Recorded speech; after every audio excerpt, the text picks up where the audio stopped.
Hello again, everybody. One more video this week, and I'll try to make it quick for you. Our last lesson of the week and our last look at Vietnam right now is going to pay attention to the home front and the anti-war movement. So when we looked at World War I and World War II, we noticed a lot of support for the war effort, and a lot of the public is really behind it. However, during the Vietnam War, things were much, much, much different. We're going to take a look at that and what was going on with all that. One thing that I think is important to realize here is that the opposition to the Vietnam War came from all sorts of different people. I think there's this misconception out there that it really just came from a bunch of hippies, but in reality, there's a whole lot of people, from Martin Luther King to veterans like John Kerry, to musicians, and obviously, yes, the hippie movement was opposed to the war as well. But I think it'd be incorrect to say that only hippies were opposed to the war. One thing I want to kind of start with is the idea of the cultural changes and just how dramatically the culture changed during the Vietnam War. And I start with this. The idea in 1956, the second year we had troops in Vietnam, these were the two most popular singers in America, Elvis Presley and Buddy Holly, right? And they were kind of cutting edge. And then we move on to 1963, the year before the big escalation, the year before the conflict really took off and became a war. 1963 was the first year the Beatles came to America. And the reason why I say this is my mom was in high school at the time, and she was a huge Beatles fan. She was convinced at the time she was going to marry Paul McCartney. But my Grandma Louise, refused to let my mom listen to the Beatles because she thought they were so disgusting and unkempt, and their hair was too long, and they were gross young boys.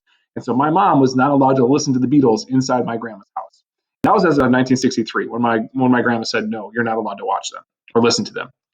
The year goes on, or as the war goes on, Looks like the Beatles might be starting to experiment with some things. I think this is the year of Lucy in the Sky with Diamonds and Sgt. Pepper's. And voila, we get to 1969. This is the peak year, the huge escalation year, in which we have the most troops in the Vietnam War.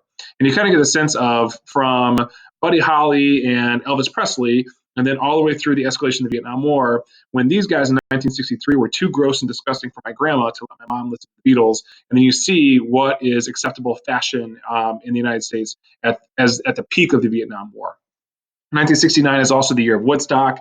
And you do see kind of the rise of the hippie movement, right, when San Francisco on Haight-Ashbury Street, which is where Janis Joplin and the Grateful Dead and groups like that were located. The Doors, they were all San Francisco bands as well. However, they were not the only people who opposed the war. One other big thing that kind of stands out is the media coverage totally changed during this war. In previous wars, the government got to doctor footage and kind of send out clips of the war. Now, during Vietnam, news teams are embedded in the war, and they're sending live video coverage. You kind of see here, beamed by satellites back home. And so Americans are watching live in their living rooms news coverage of what's going on, and they're realizing, wow, we're not winning this war. We're not doing so good. And so your lesson today is going to have you guys take a look at why would different people oppose the war? Why would someone like Ginny from Forrest Gump, right? What would be her opposition to the war? What about Martin Luther King, right?